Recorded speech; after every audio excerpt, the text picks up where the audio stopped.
राधे राधे। आज हम आपको बताएंगे कि बुद्धि क्या है और बुद्धि की कौन सी परिभाषा और किस किस वैज्ञानिक ने कौन कौन सी परिभाषा दी है। पूरा विस्तार से जानेंगे इसके बारे में। बुद्धि मनुष्य एवं संसार के अन्य प्राणियों में जो सबसे बड़ा अंतर है वो किसका है? बुद्धि का ही है।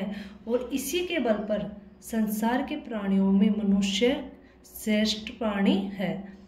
बुद्धि हमारी जन्मजात शक्ति होती है, क्योंकि हम बुद्धि को ही काम में लेते हैं और बुद्धि से हम हर एक काम करते हैं, परंतु इसमें कार्य करने की क्षमता का विकास वातावरण के संपर्क से होता है।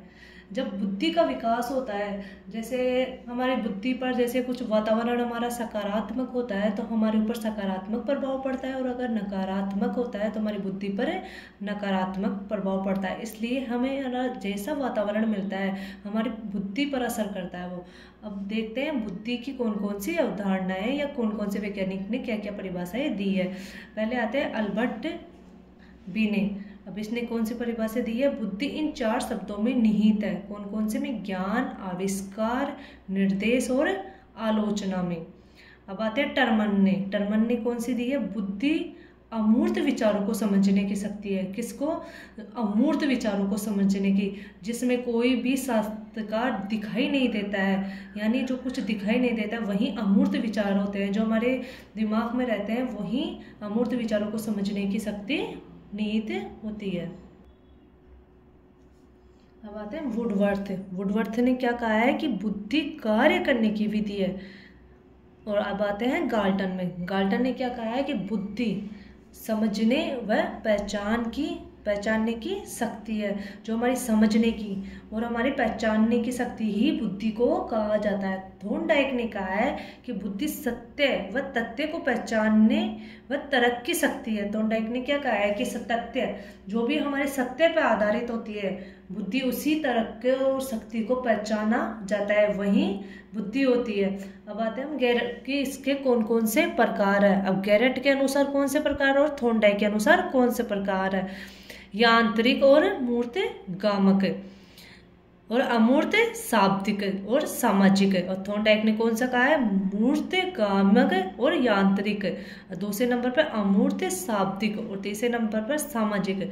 प्रत्येक व्यक्ति में तीनों ही प्रकार की बुद्धि पाई जाती है। कितने प्रकार की? तीनों ही प्रकार की बुद्धि पाई जाती है, परंतु जो जिस क्षेत्र में अधिक कार्य करता है वही अधिक होता है। अब आते हैं मूर्त और यांत्रिक और गामक में। पहले नंबर पे कौन कौन से बुद्धि वाले होते हैं? मूर्त जो यंत्रों के क्षेत्र में अधिक, जो मतलब मूर्त होता है जो सामने से देखा जाता है, यंत्र सामने से होता है वही होता है। जैसे विशेषकर चालक, जो गाड़ी चलाता है चालक, जो मिस्त्री अपना कार्य करता है, और इंजीनियर।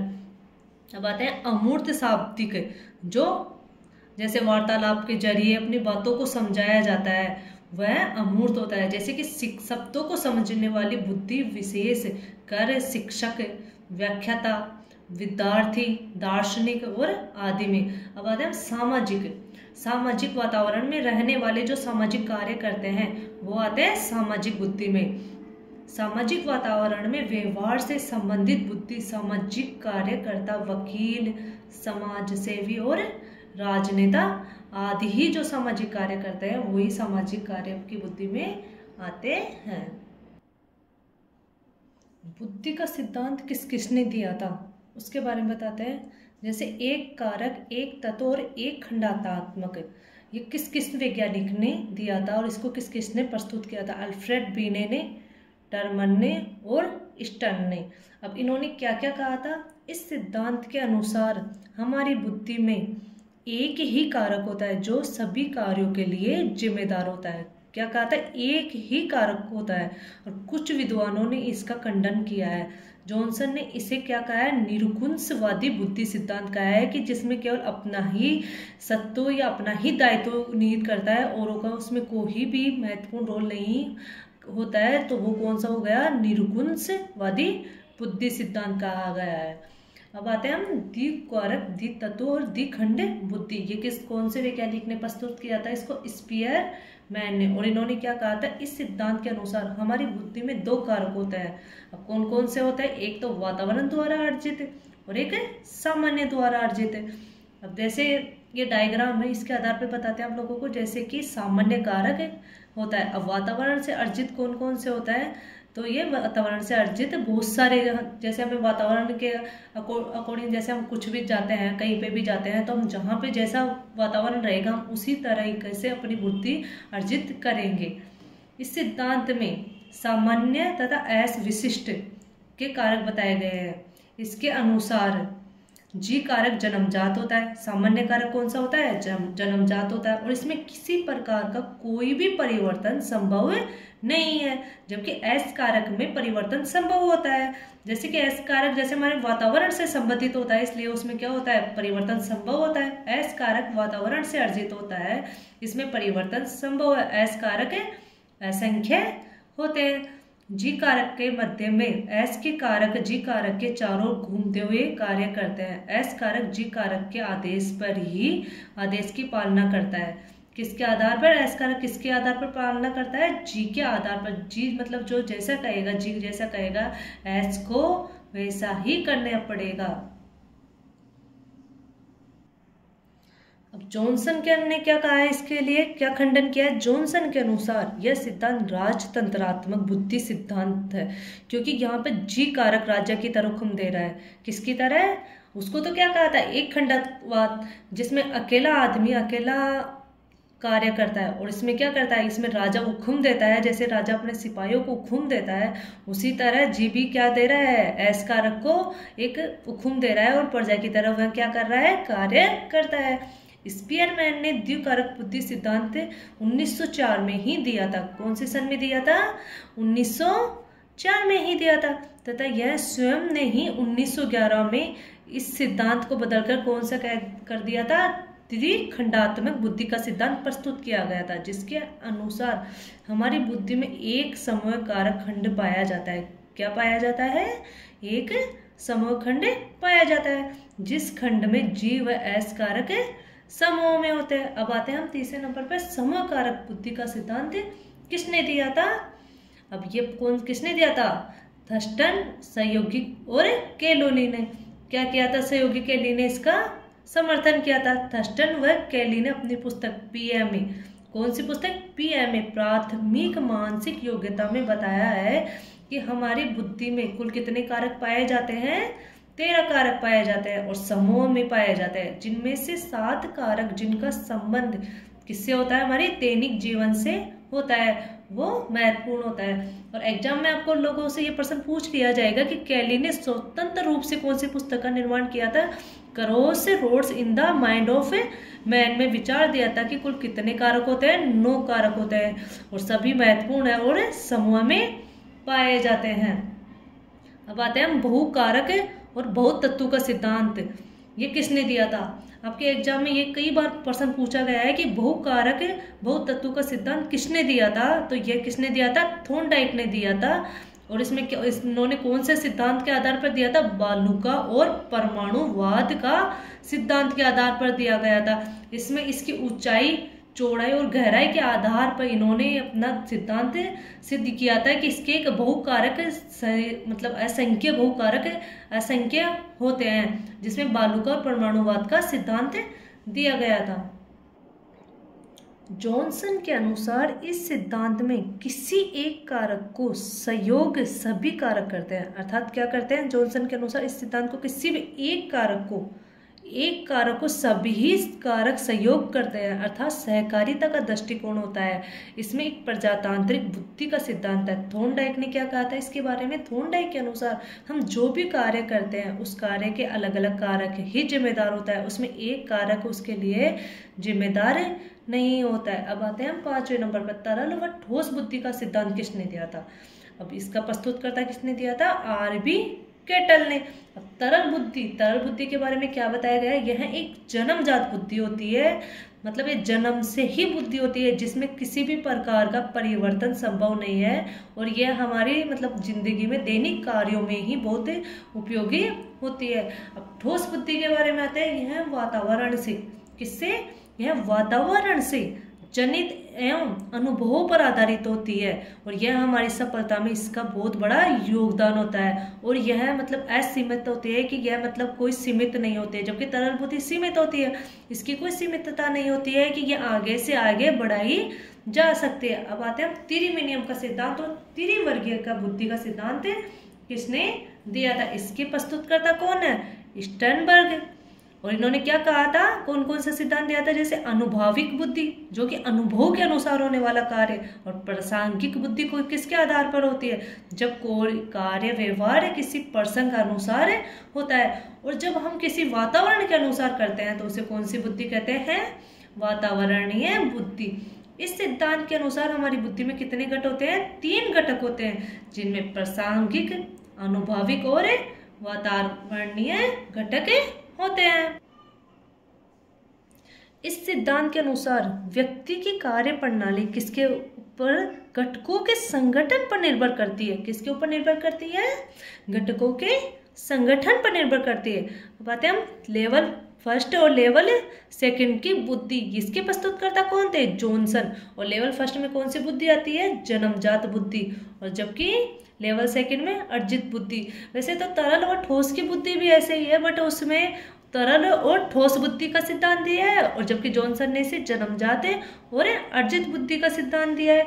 लेवल फर्स्ट में बुद्धि सामान्य कार्यों के लिए जिम्मेदार है, जैसे कि उन्होंने तरल बुद्धि में सामान्य कार्यों के लिए जिम्मेदार बताया, जबकि और अर्जित बुद्धि में वातावरण से, ठीक उसी प्रकार जिसका विकास संभव भी नहीं है, तथा जबकि लेवल सेकंड में बुद्धि वातावरण में रहकर अनुभव और प्रशिक्षण के आधार पर द्वारा बढ़ाई जा सकते हैं। अब आते हैं बहुबुद्धि का सिद्धांत। बहुबुद्धि का सिद्धांत किसने दिया था? प्रस्तुतकर्ता कौन है इसके? हार्वर्ड गार्डनर ने। इसके अनुसार हमारी बुद्धि, बहुबुद्धि कितने प्रकार की होती है? 7 प्रकार के होते हैं, किंतु वर्तमान में इसको 8 प्रकार के बताए गए। किसके अनुसार? एनसीईआरटी की अनुसार 8 प्रकार के बताए गए, जो कौन कौन से हैं? शाब्दिक, आंकिक, तार्किक, गामक, अंतर्व्यक्तिक, अंतराव्यक्तिक और सांगीतिक और प्राकृतिक। अब आते हैं हमें त्रिआयामी संरचना बुद्धि। अब ये इसका सिद्धांत किसने दिया था? इसका सिद्धांत जेपी गिलफोर्ड ने दिया था। इस सिद्धांत के अनुसार हमारी बुद्धि में कितने आयाम होते हैं? 3 आयाम होते हैं, जो कि एक निश्चित रूप से व्यवस्थित रहते हैं। त्रिआयामी कौन कौन से होते हैं? विषय वस्तु के आधार पर कौन कौन सा होता है? आकारात्मक, प्रतीकात्मक, शाब्दिक, व्यवहारिक।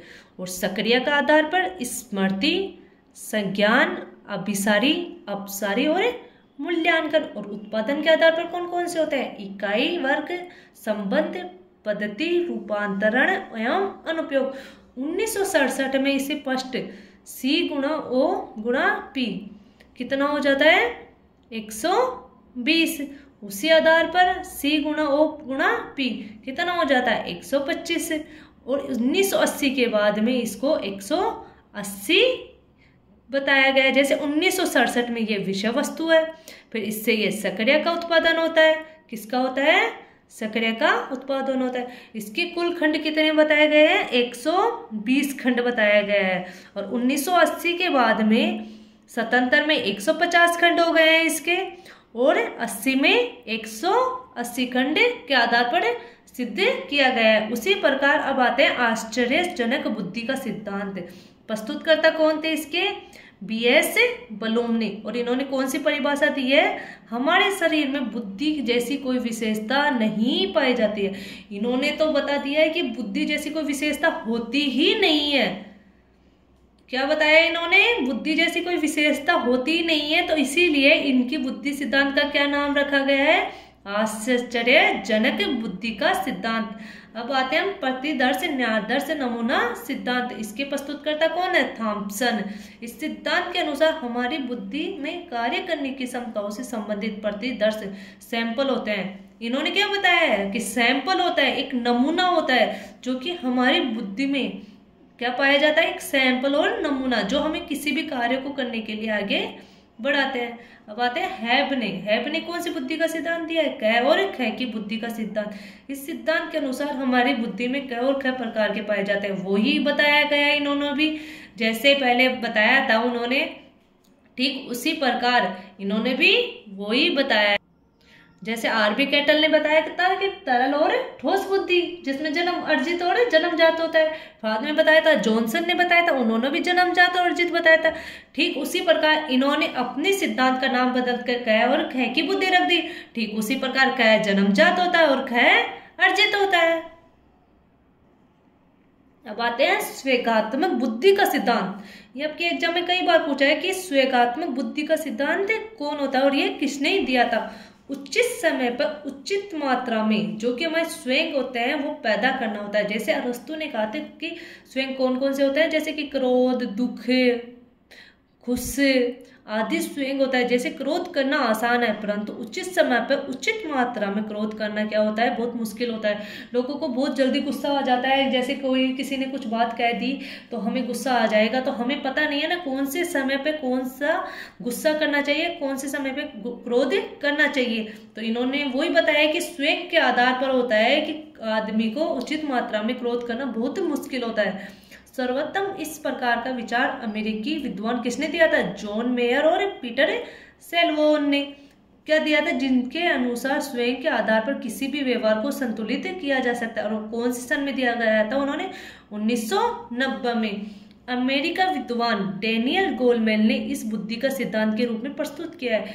कौन से सन में किया गया था, 1995 में। और स्वेगात्मक बुद्धि बुद्धि लब्धि में महत्वपूर्ण क्यों है, ये प्रश्न पूछा गया था। अब इसका आंसर क्या है, थॉर्नडाइक 18 वर्ष तक, किसका सिद्धांत, थॉर्नडाइक का 18 वर्ष तक माना गया है। पियाजे ने 15 से 16 के अनुसार और करोड़ के अनुसार 25 वर्ष तक हमारा विकास बुद्धि का संभव होता है। और डेनियल गोलमेल के अनुसार क्या कहा गया था, उन्होंने स्वेगात्मक बुद्धि का विकास जीवन के अंतिम पड़ाव तक ही संभव है।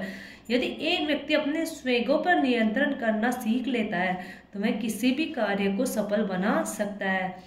80% सफलता किसी भी व्यक्ति की स्वेगात्मक बुद्धि के बल पर ही संभव है। किसके आधार पर, स्वेगों के आधार पर ही बुद्धि संभव। पहले तो उन्होंने बुद्धि और बुद्धि लब्धि से महत्वपूर्ण क्यों है, और फिर इस उन्होंने क्या बताया गया है कि स्वेगों पर ही नियंत्रण कर लेना 80% सफलताएं पर व्यक्ति स्वेगात्मक बुद्धि के बल पर ही प्राप्त होती है। किसके आधार पर, 80% सफलता है। राधे राधे। ठीक है, क्लास आज की यहीं समाप्त होती है।